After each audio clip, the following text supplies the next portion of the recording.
दोस्तों आज से हम एक न्यू सीरीज स्टार्ट करने वाले हैं। उम्मीद है इसकी स्टोरी लाइन आपको पसंद आएगी। तो इस स्टोरी में हम जेनरन नाम के एक बंदे को देखेंगे जो कि असल में एक मास्टर होता है। उसके पास बहुत सारा पावर थी और उसने हर एक अपने रैल्म को ब्रेक थ्रू कर लिया था, जिस वजह से उसे मौका मिला था कि वो अब यहाँ से हीवन में जा सकता है। हीवन में जाने का उसका टेस्ट शुरू कर दिया गया था, लेकिन यहाँ पर एक छोटी सी गड़बड़ हो जाती है। उस वजह से जेनरन हीवन में नहीं जा पाता और वो गड़बड़ी वहाँ पर उसकी जान ले लेती है। लेकिन यहाँ पर जेनरन ने बहुत ज्यादा पावर को कल्टीवेट किया था, तो उसकी फिजिकल बॉडी तो डिस्ट्रॉय हो जाती है, लेकिन उसकी कल्टीवेशन पावर ने उसे एक बार फिर से रीइंकार्नेट किया था। इस वजह से जेनरन को एक और लाइफ मिल जाती है, लेकिन इस लाइफ के अंदर उसके पास कोई भी पावर नहीं थी। वो बिल्कुल एक यूजलेस के हिसाब से होता है, लेकिन उसका जो माइंड था वो हर एक पावर को और हर एक टेक्निक को जो उसने पिछली लाइफ में सीखा था उसे याद रखा होता है। इस वजह से जेनरन को अगर कोई नॉर्मल बंदा देखेगा तो वो उसे बिल्कुल कमजोर दिखाई देगा, लेकिन असल में जेनरन के पास वो सारी टेक्निक उसके दिमाग में फिट है। वो जब चाहे अपनी टेक्निक का इस्तेमाल कर सकता है। लेकिन अंडरवर्ल्ड के अंदर से जो डीमन लोग रहते थे उन लोगों ने जेनरन को ये एक चुनौती दी थी कि अगर जेनरन ने वापस से इमोर्टैलिटी हासिल करने की कोशिश की और दोबारा उसने हेवन में जाने का ट्राई किया तो वो पूरे के पूरे वर्ल्ड को ही डिस्ट्रॉय कर देंगे। तो अब जेनरन के हाथों में है कि वो यहाँ पर दोबारा से खुद को हेवन में भेजना चाहता है या फिर डीमन के हाथों पूरे वर्ल्ड को बर्बाद होने देना चाहता है। यही वजह थी कि जेनरन वहाँ से एक छोटे से गाँव में आ जाता है जहाँ पर उसे कोई भी नहीं पहचानता था। वहाँ आने के बाद उसे एक छोटा बच्चा दिखाई देता है जिसे वो अपने सर्वेंट की तरह बना लेता है। असल में उस बच्चे को सारे लोग बुली किया करते थे, लेकिन वो बच्चा कोई मामूली बच्चा नहीं था। वो पैदा ही हुआ था एक खास तरह से, यानी कि बचपन में उसका फ्यूचर डिसाइड कर दिया गया था कि वो आगे चलकर बहुत ही ज्यादा पावरफुल कल्टीवेटर बनेगा, जिस बारे में तो वो बच्चा खुद भी हैरान था और उसे खुद नहीं पता था कि वो इतना ज्यादा अनोखा इंसान है। इसलिए जेनरन डिसाइड करता है कि वो उस बच्चे को पावरफुल बनाने में मदद करेगा और जितनी भी टेक्निक उसने सीखी है वो सारी टेक्निक उस बच्चे को सिखाएगा ताकि वो बच्चा भी इमोर्टैलिटी हासिल कर सके। उम्मीद है आपको इस स्टोरी का एक शॉर्ट इंट्रो समझ में आ गया होगा। तो अब यहाँ से हम स्टोरी को शुरू करते हैं। तो स्टोरी के स्टार्ट में हमें किंशन नाम के एक सेक्ट का सीन दिखाया जाता है। वहाँ पर ये ऐलान कर दिया गया था कि कोई भी यहाँ से 300 किलोमीटर की दूरी पर ना जाए। यहाँ पर एक बैरियर लगा दिया गया है, किसी को भी इसके बाहर जाने की जरूरत नहीं है, क्योंकि आज ही के दिन इस कॉन्टिनेंट के सबसे ज्यादा पावरफुल कल्टीवेटर जेनरन हीवन में जाने वाले हैं। उनका आज ट्रायल होगा। तो कोई भी अगर 300 किलोमीटर की दूरी पे गया ना तो हो सकता है कि वो जेनरन को ट्रायल पूरा करने में थोड़ी परेशानी डाल दे। इसलिए सभी को आज के दिन सेट के अंदर ही रहना है। किंशन सेक्ट भी पूरी तरह से तैयार था यहाँ पर अपनी सेफ्टी को देखते हुए। उसी किंशन सेक्ट में हम एक छोटे से कमरे को देखते हैं जहाँ पर सिस्टर जाओ नाम की एक लड़की बैठी होती है। उसी के सामने एक डीमन भी था जिसे बंदी बना लिया गया था, और ये जो डीमन था वो अंडरवर्ल्ड से आता है। यहाँ पर जमीन के ऊपर तो यहाँ इंसान रहते हैं, लेकिन जमीन के अंदर जो अंडरवर्ल्ड है वहाँ पर डीमंस वगैरह रहते हैं जो लोग इंसानों को पसंद नहीं करते। किंशन सेक्ट वालों ने जब यहाँ पर डीमन को देखा तो उन्होंने उसे बंदी बना लिया, और बंदी बनाने के बाद यहाँ पर कमरे में कैद करके रखा कि कहीं यहाँ पर जेनरन को हीवन में जाने के लिए कुछ रुकावटें ना डाल दे। और इसी डीमन को यहाँ पर जब बांध के रखा गया तो उसके सामने सिस्टर जाओ को भी रखा गया ताकि वो यहाँ पर इस डीमन के ऊपर नजर रखे। कोई भी वो गड़बड़ी करता है तो जाओ के ऊपर ये जिम्मेदारी है कि वो उस डीमन की जान ले लेगी। वो डीमन यहाँ पर सिस्टर जाओ को अपनी बातों में उलझाने की कोशिश कर रहा था ताकि वो यहाँ पर उसकी बातों में आ जाए और जो रस्सियां उसके हाथ में बंधी हुई है वो उसे खोल दे। इसके बाद ये डीमन यहाँ पर जेनरन के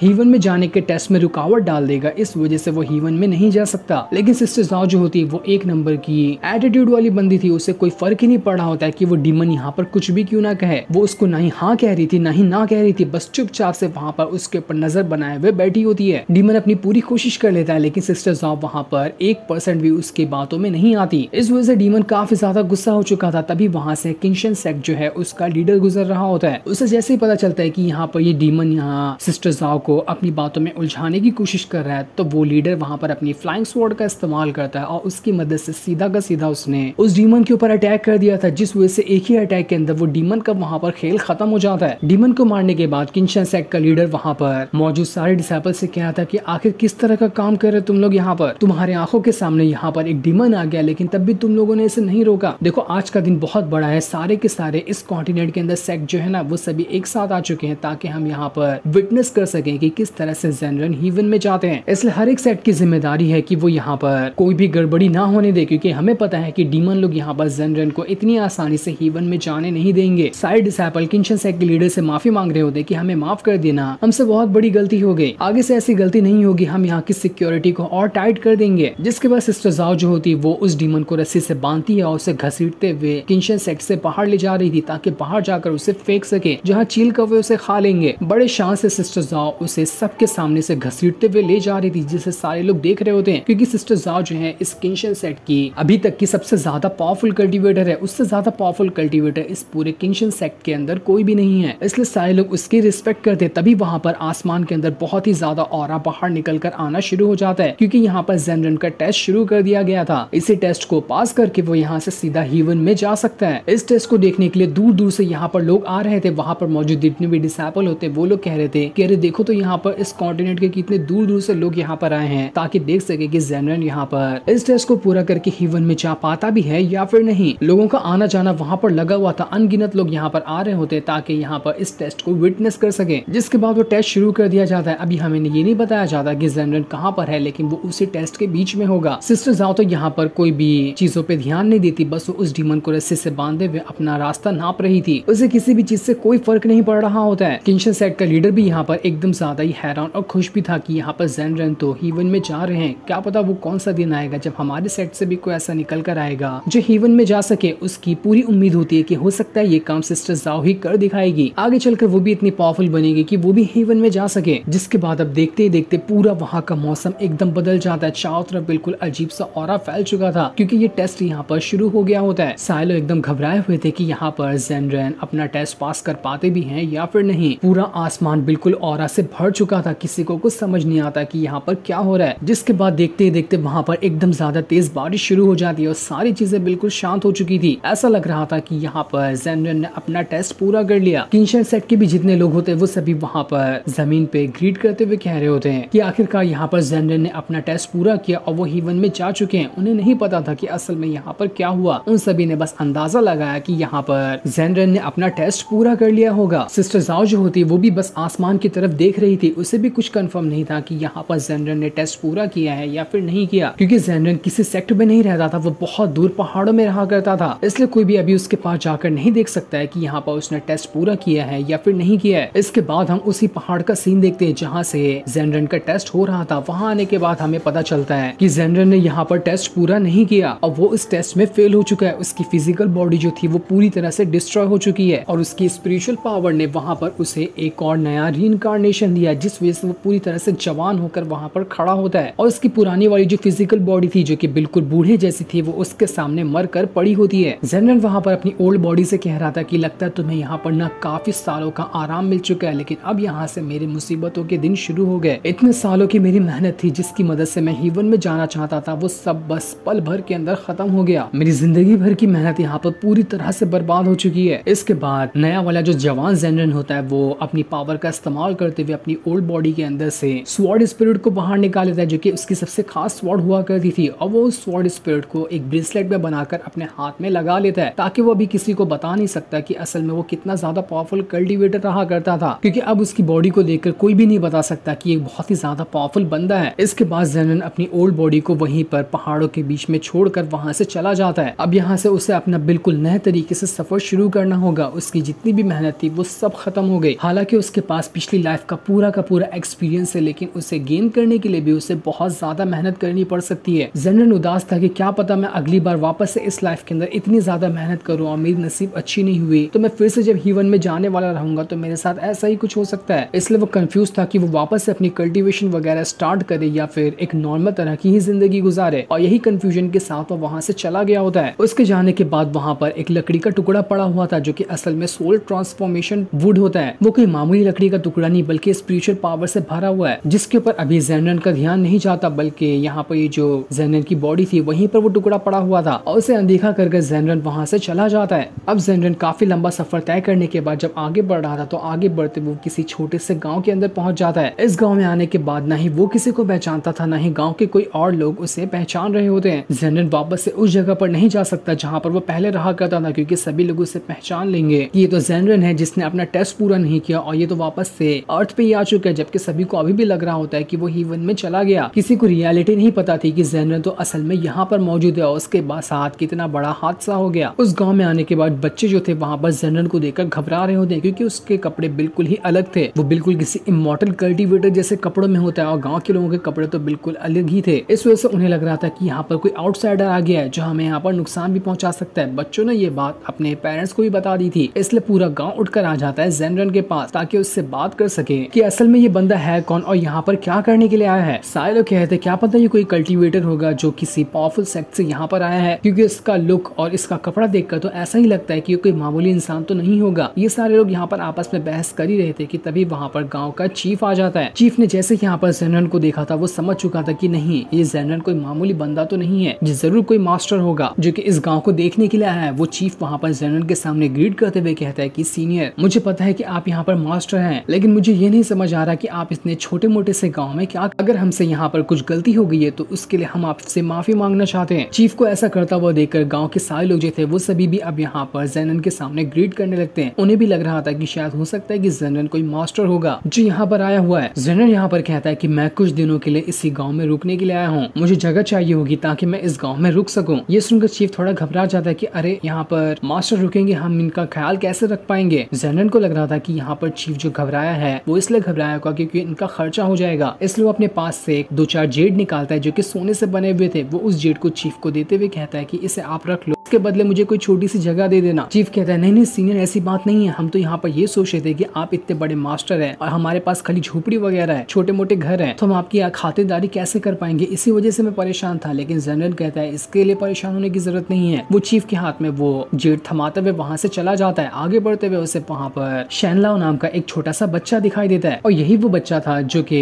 बहुत ही खास तरह के टैलेंट के साथ पैदा हुआ है। इसके बारे में वो बच्चा खुद भी नहीं जानता, लेकिन यहाँ पर जनरल समझ चुका था कि ये बच्चा कोई मामूली बच्चा नहीं है। वो उसे घूर कर देख रहा होता है। ये देखकर शैनलाओ के जो पेरेंट्स होते हैं उन्हें लग रहा था कि जो जनरल है वो यहाँ पर शैनलाओ को अपने साथ ले जाना चाहते हैं ताकि यहाँ पर शैनलाओ जनरल की देखभाल कर सके। कभी उन्हें चाय वगैरह खाना वगैरह की जरूरत होगी तो वो उन्हें बना कर दे देगा। इसलिए शैनलाओ के पेरेंट्स यहाँ पर इस चीज के लिए मान जाते हैं और उन्होंने शैनलाओ को एक सर्वेंट की तरह जनरल के साथ भेज दिया था जो कि अब एनी टाइम जनरल का ख्याल रखेगा। शैनलाओ भी इससे काफी ज्यादा खुश हो जाता है कि अरे वाह, मैं तो यहाँ पर एक मास्टर के साथ रहूंगा, ये तो बहुत अच्छी बात है। वो जनरल को गाँव का सबसे अच्छा घर दिखाता है और उसकी साफ सफाई कर देता है ताकि यहाँ पर आराम से जनरल रह सके। यहाँ पर आने के बाद शैनलाओ जो था वो गाँव में किस तरह से लोग रहते हैं और उनके डेली के क्या काम होते हैं वो सभी मास्टर जनरल को सिखा रहा था। वो जनरल को यहाँ पर खेती करना सिखाता है और भी बहुत तरह की चीजें सिखाता है जैसा कि गांव के लोग करा करते हैं। शुरुआत में तो जनरल को ये सारी चीजें उतनी अच्छे से समझ नहीं आ रही थी, लेकिन धीरे धीरे करते हुए वो सारी चीजें अच्छे से सीख जाता है और वो बिल्कुल परफेक्ट बन चुका था। शैनलाओ भी ये देखकर हैरान था कि अरे वाह, यहाँ पर जनरल मास्टर तो कितनी आसानी से ये चीज सीख गए। उन्होंने पूरी की पूरी खेत में फसल लगा दी, वो भी चुटकियां बजाते हुए। कमाल की बात है, ये काम करने में तो महीने लग जाते थे। इसलिए शैनलाओ और अच्छी तरह से जनरल का ख्याल रखना शुरू कर देता है। जनरल वहाँ पर शैनलाओ से कहता है क्या तुमने कभी भी कल्टीवेशन वगैरह के बारे में सुना है या फिर कभी उसे ट्राई किया है? शैनलाओ कहता है हाँ मास्टर, पिछले साल ना यहाँ पर एक ओल्ड मैन आए थे जिनके पास थोड़ी बहुत कल्टीवेशन पावर थी। उन्होंने मुझसे कहा कि वो मुझे कल्टीवेशन करना सिखाएंगे और कल्टीवेशन से जुड़ी हुई किताबों को भी समझना सिखाएंगे, लेकिन क्या करूँ, शायद मेरी किस्मत उतनी अच्छी नहीं थी कि कुछ दिनों पहले ही वो मर चुके हैं। उनके मरने के बाद अब कोई भी यहाँ पर ऐसा नहीं है जो मुझे कल्टीवेशन वगैरह के बारे में सिखाए। मुझे तो अभी तक के कल्टीवेशन से जुड़ी हुई चीजें जिस किताब में लिखी होती है उस किताब को भी पढ़ना नहीं आता। ये सुनकर जनरल कहता देखो मैंने भी यहाँ पर ना बहुत सारी कल्टीवेशन से जुड़ी किताबें पढ़ी हैं। वो शैनलाओ को अपने बारे में बता देता है कि असल में वो कौन है और उसके साथ किस तरह का हादसा पेश आ गया था जिस वजह से वो यहाँ पर आ गया। ये सुनकर तो शैनलाओ एकदम ज्यादा हैरान रह चुका था कि मास्टर सच में बहुत ही पहुंची हुई चीज है। जनरल वहाँ पर शैनलाओ से कहता है ठीक है, मैं यहाँ पर तुम्हारी मदद करूंगा कल्टीवेशन पावर को सीखने में। तुम ट्राई करना और कल्टीवेशन करने की कोशिश करना। जहाँ पर तुम गलती कर रहे होगे ना, मैं तुम्हें सिखा दूंगा और तुम्हें गलतियों के भी बारे में बताऊंगा कि किसे गलतियों को सुधार के उसे सही किया जा सकता है। ये सुनकर तो शैनलाओ काफी ज्यादा खुश हो चुका था कि अरे वाह, मास्टर मेरी मदद करेंगे तो मैं बहुत जल्द मास्टर के जैसा ही पावरफुल बन जाऊंगा। दूसरी तरफ हम अंडरवर्ल्ड का सीन देखते हैं जहाँ पर कई सारे डीमन वगैरह रहा करते हैं। वहाँ पर कुछ डीमन ने मिलकर एक डीमन को बहुत ज्यादा मारा था और उसे मार मार कर लावे में फेंकने की तैयारी कर रहे होते हैं, क्योंकि थोड़ी देर पहले जो हमने वो लकड़ी का टुकड़ा देखा था ना जिसका नाम सोल ट्रांसफॉर्मेशन था, उसका इस्तेमाल यही अंडरवर्ल्ड के डीमन वगैरह करते हैं। लेकिन उनके पास से वो टुकड़ा गायब हो गया था। उन्हें शक था कि यही डीमन ने यहाँ पर उस टुकड़े को गायब किया होगा, इसलिए वो उसे मार मार कर उसे अधमरा कर देते हैं ताकि वो बता सके कि असल में वो लकड़ी का टुकड़ा कहाँ पर है। लेकिन उस डीमन को यहाँ पर कुछ भी नहीं पता था कि वो टुकड़ा कहाँ चला गया, जबकि हमने देखा था कि वो टुकड़ा असल में वहाँ पर मौजूद है जहाँ पर जनरल की पिछली वाली बॉडी है, वहीं पर वो टुकड़ा पड़ा हुआ था। गुस्से में आकर बाकी डीमन जो होते हैं वो सभी उस डीमन को लावे के अंदर ही फेंक देते, क्योंकि उन्हें उसके ऊपर शक था कि इसने यहाँ पर उस लकड़ी के टुकड़े को छुपाया होगा ताकि बाद में चलकर अकेले उसका इस्तेमाल कर सके। इसी वजह से उन लोगों ने मिलकर यहाँ पर उस डीमन की जान ले ली। बाकी डीमन वहाँ पर कह रहे थे कि अगर यहाँ पर लीडर को पता चला कि वो लकड़ी का टुकड़ा गायब हो चुका है तो बहुत बड़ी गड़बड़ हो सकती है। हमें जल्द से जल्द इस मैटर को सुलझाना पड़ेगा ताकि मैटर आगे चलकर बड़ा ना हो जाए। जल्दी से जाओ और किसी न किसी को भेजो ताकि वो बचे हुए बाकी के उस टुकड़े को हासिल कर सके।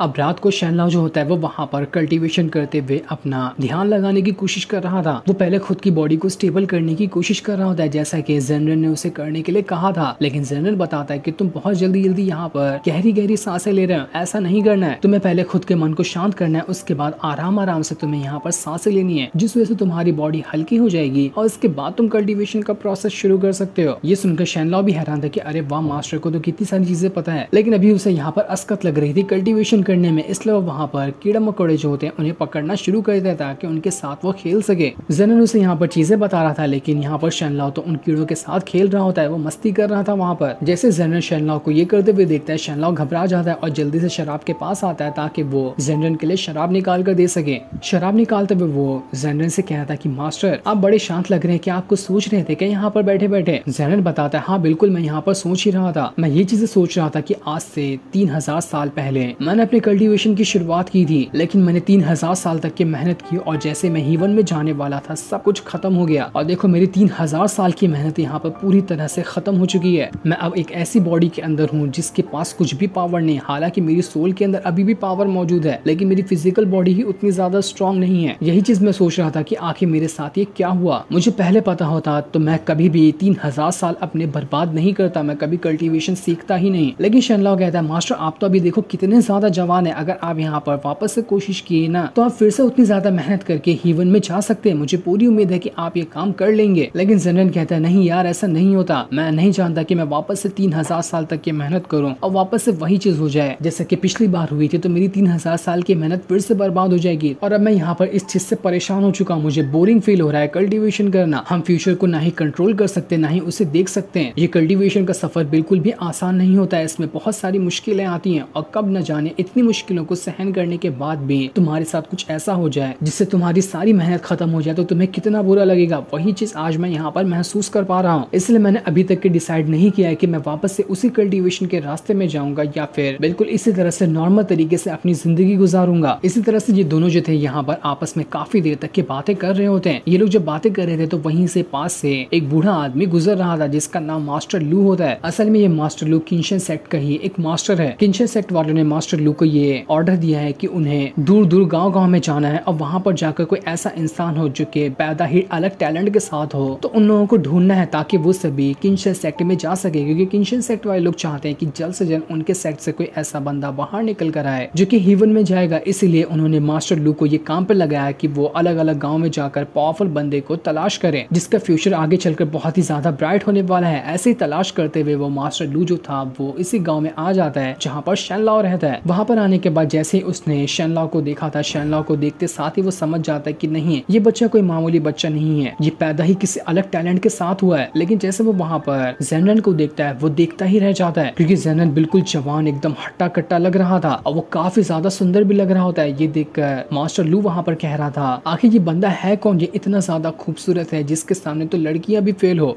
बिल्कुल अलग ही पर्सनैलिटी रखने वाला बंदा इस मामूली से गाँव में क्या कर रहा है। मैं यहाँ से उसकी कल्टीवेशन पावर महसूस कर पा रहा हूँ लेकिन कि उसके पास कोई पावर नहीं है, पर तब भी देखो इसकी पर्सनैलिटी बिल्कुल ही हटके लग रही है। ऐसा लग रहा है कि ये कोई बहुत ही ज्यादा पावरफुल कल्टीवेटर होगा। मास्टर लू यहाँ पर आकर शैनलाओ से परमिशन भी लेता है कि क्या वो उसके सेक्ट में चलना चाहता है ताकि वो उसे वहाँ पर एडमिशन दिलवा सके, उसके बाद वो उसे कल्टीवेशन करना सिखाएगा। शैनलाओ वहाँ पर जेनरन से कह रहा था कि मास्टर क्या मैं वहाँ पर जाऊँ, अगर आप कहेंगे तो जाऊंगा, नहीं कहेंगे तो नहीं जाऊंगा। जिस पर जेनरन जो होता है उससे परमिशन दे देता है कि ठीक है, ये तुम्हारे लिए बहुत अच्छा ऑफर है तो तुम्हें वहाँ पर जाना चाहिए, मैं खुद तुम्हारे साथ चलता हूँ ताकि देख सकूं कि असल में वहाँ का माहौल किस तरह का है। ये सुनकर शैनलाओ काफी ज्यादा खुश हो गया था और वो वहाँ पर मास्टर लू के साथ किंशन सेक्ट में जाने के लिए मान जाता है। इसलिए अगले दिन से ही वो तीनों के तीनों वहाँ से किंशन सेक्ट में जाने के लिए अपना सफर शुरू कर देते हैं। किंशन सेक्ट जो है वो बहुत ही ज्यादा पावरफुल सेक्ट तो नहीं है, लेकिन वो फिर भी एक मीडियम ग्रेड का सेक्ट है जहाँ पर पावरफुल कल्टीवेटर रहते हैं। अपने सेक्ट के बारे में बातें बताते हुए मास्टर लू जो था वो जेनरन और शैनलाओ दोनों को वहाँ से अपने सेक्ट में ले जा रहा था। जेनरन का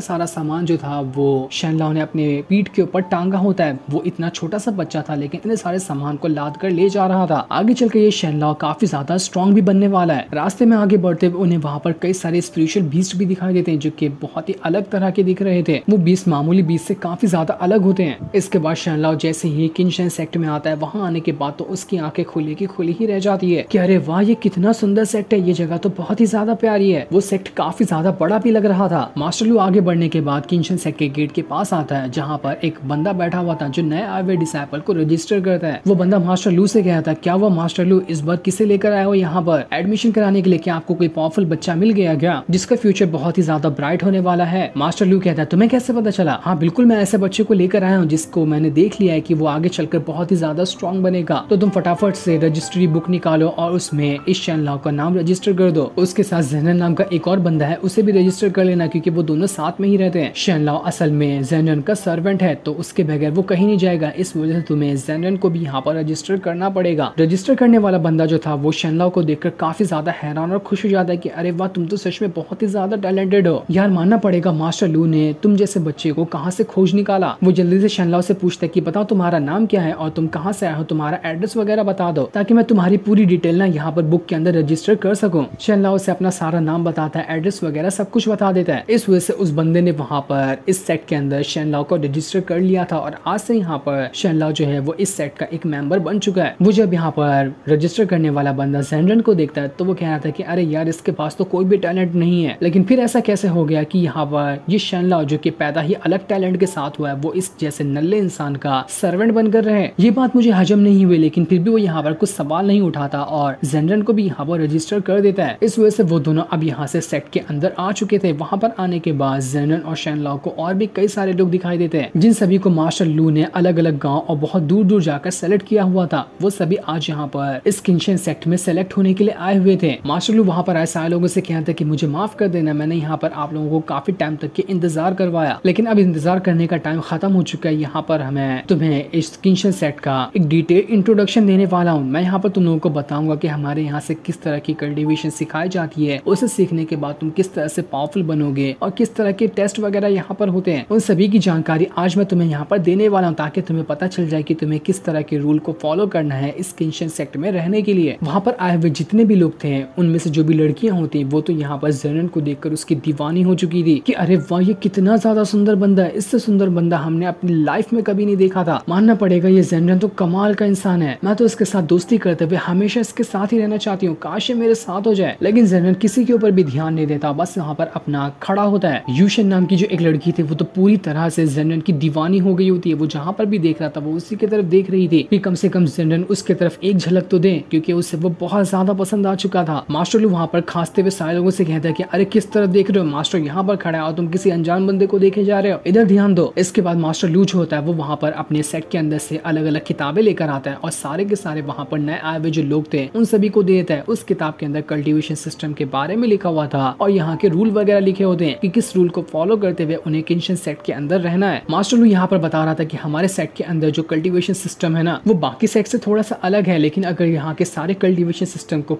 तो तुम भी उतने ही पावरफुल हो जाओगे जितना कि दूसरे सेट के लोग तुम्हारे लेवल के हैं। इसलिए हर सेट वालों ने इस कॉन्टिनेंट के अंदर अपने अपने तरीके का कल्टीवेशन सिस्टम बनाकर रखा हुआ है, तो तुम किसी के भी कल्टीवेशन सिस्टम को गलत या फिर सही नहीं कह सकते। हमारे सेट का जो कल्टीवेशन सिस्टम है वो सबसे स्टार्ट में 3 लेवल से शुरू होता है, एक अर्ली, मिड और लेट। इन अर्ली, मिड और लेट स्टेज को भी ना 3-3 अलग अलग लेवल के अंदर डिवाइड किया गया है। शुरुआत का जो अर्ली स्टेज है उसे तुम लोगों को कम से कम 1 साल के अंदर ब्रेक थ्रू करना पड़ेगा। अगर तुमने यहाँ पर 1 साल के अंदर अर्ली स्टेज को ब्रेक थ्रू कर लिया ना तो उसके 1 साल बाद तुम्हारा एग्जाम होगा। एग्जाम होने के बाद तुम मिड स्टेज में जाओगे। मिड स्टेज पे जाने के बाद जो भी डिसाइपल होता है वो इस सेट का एक इनर डिसाइपल कहा जाता है। उसके अगले साल के बाद तुम्हें मेहनत करनी है और तुम्हें मिड स्टेज को भी क्रॉस करना है। 2 साल के बाद जब तुम मिड स्टेज को क्रॉस करोगे तब तुम्हारा अगला टेस्ट होगा। अगले टेस्ट के बाद तुमने वो टेस्ट पूरा किया तो उसके बाद तुम यहाँ के एक आउटर डिसाइपल बन जाओगे। अर्ली स्टेज को ना तुम अगर फिनिश कर लोगे तो उसके बाद तुम्हें स्वॉर्ड टेक्निक सिखाई जाएगी और तुम्हें इस सेट से एक अच्छी स्वॉर्ड मिलेगी। मिड स्टेज को क्रॉस करने के बाद वो स्वॉर्ड तुम्हारी फिजिकल बॉडी के साथ मर्ज हो जाएगी, यानी कि तुम जिस तरह से चाहो उस तरह से उस स्वॉर्ड का इस्तेमाल कर पाओगे। यहाँ तक कि अगर तुमने अपनी स्वॉर्ड में मास्टरी हासिल कर ली ना तो एक आउटर डिसाइपल बनने के बाद तुम उस स्वॉर्ड पे खड़े होकर जहाँ मन में चाहो वहाँ जा सकते हो, क्योंकि उसके बाद तुम्हारी स्वॉर्ड बिल्कुल एक फ्लाइंग स्वॉर्ड बन जाएगी जिसे तुम आसानी के साथ कंट्रोल कर सकते हो और खड़े खड़े ही अपनी अपनी फ्लाइंग स्वॉर्ड को कंट्रोल करते हुए किसी की भी जान ले सकते हो या फिर कितना भी लंबा सफर तय कर सकते हो। मुझे उम्मीद है कि मैंने जितने भी लोगों को इतनी मेहनत से यहाँ पर सेलेक्ट किया है वो सभी यहाँ पर बहुत ही अच्छा परफॉर्मेंस दिखाएंगे और इस किंशन सेट का नाम यहाँ पर रोशन करने की कोशिश करेंगे। इसके बाद मास्टर वहाँ पर एक आउटर डिसाइपल को लेकर आते हैं जो यहाँ पर अपनी स्वॉर्ड को कंट्रोल करते हुए और अपनी टेक्निक वगैरह दिखाता है। जहाँ उसकी टेक्निक काफी ज्यादा स्ट्रॉन्ग लग रही थी एक ही अटैक में तो वहाँ का पूरा तालाब ही हिल गया होता है। मास्टर बता रहे थे कि यहाँ पर तुम लोग जब आउटर डिसाइपल बन जाओगे ना तो तुम्हारे पास भी इतनी ही पावर आ जाएगी। तुमने ज्यादा मेहनत की तो इससे भी ज्यादा पावर तुम्हारे पास रहेगी। मास्टर वहाँ पर शनलाओ से कहते हैं शनलाओ तुम्हें समझ आ रहा है ना। लेकिन सारे लोग जब हटते हैं तो हमें पता चलता है कि शनलाओ तो अपने बैग के अंदर से ज़ेनरेन के लिए शराबें निकाल रहा था। उसने तो कोई मास्टर की बात सुनी ही नहीं। सारे लोग जब शनलाओ की तरफ देख रहे होते तो वो मास्टर से कहते कि मास्टर आप कुछ बोल रहे थे क्या ना, मुझे माफ कर देना मैंने आपकी बातें नहीं सुनी। मास्टर वहाँ पे कहते नहीं नहीं कोई बात नहीं, मैं यहाँ पर बस ये कह रहा था कि तुम ना यहाँ पर जितने भी लोग खड़े हैं ना उन सब में से सबसे ज्यादा खास हो। तुम बिल्कुल एक अनोखे टैलेंट के साथ पैदा हुए हो जिस वजह से तुम्हारी कल्टीवेशन पावर बहुत ही स्पीड से बढ़ेगी और वो दिन दूर नहीं जब तुम यहाँ के एक आउटर डिसाइपल बन जाओगे बाकी लोगों से भी पहले। तो मेरी सबसे ज्यादा उम्मीदें तुम्हारे ऊपर ही टिकी हुई कि तुम ही यहाँ पर हमारे किंशन सेट का नाम रोशन करने वाले हो। ये सुनकर सारे के सालों हैरान रह जाते कि क्या सच में ये छोटा बच्चा पैदा ही अलग टैलेंट के साथ हुआ है क्या? हमें तो ये कोई मामूली बच्चा लगता है। और चलो मान लिया कि ये भी अगर अनोखे टैलेंट के साथ पैदा हुआ है तब भी ये ज़ेनरेन नाम के जैसे लूजर बंदे का नौकर क्यों बना फिर रहा है? ज़ेनरेन तो यहाँ पर बिल्कुल नल्ला लग रहा है, इसके पास तो कोई पावर नहीं होगी लेकिन तब भी देखो ये अलग टैलेंट के साथ पैदा हुआ बच्चा उसका नौकर बना हुआ है और उसके सारे काम करता है। बड़ी अजीब बात है। लेकिन उन बेवकूफ लोगों को क्या पता था कि ज़ेनरेन कोई मामूली बंदा नहीं जबकि वो इस पूरे कॉन्टिनेंट का सबसे ज्यादा पावरफुल बंदा है। जिसके बाद वहाँ पर मिस्टर जू नाम का एक बंदा आता है जो शनलाओ से कहता है कि शनलाओ तुम्हें पता है यहाँ पर नए आए डिसाइपल जो होते हैं ना उन सभी को अलग अलग कमरा दिया जाता है। मैं यहाँ का पुराना डिसाइपल हूँ तो इसलिए मुझे यहाँ पर ना एक अच्छा कमरा मिला है। तो मैं क्या चाह रहा था कि क्या तुम मेरे साथ कमरा शेयर करना चाहोगे? हम दोनों एक ही कमरे में रहेंगे। मेरे कमरे के बाहर ना बहुत ही अच्छे स्पिरिचुअल हर्ब्स वगैरह है जिनका स्पिरिचुअल ऑरा एनी टाइम मेरे कमरे के अंदर आता रहता है।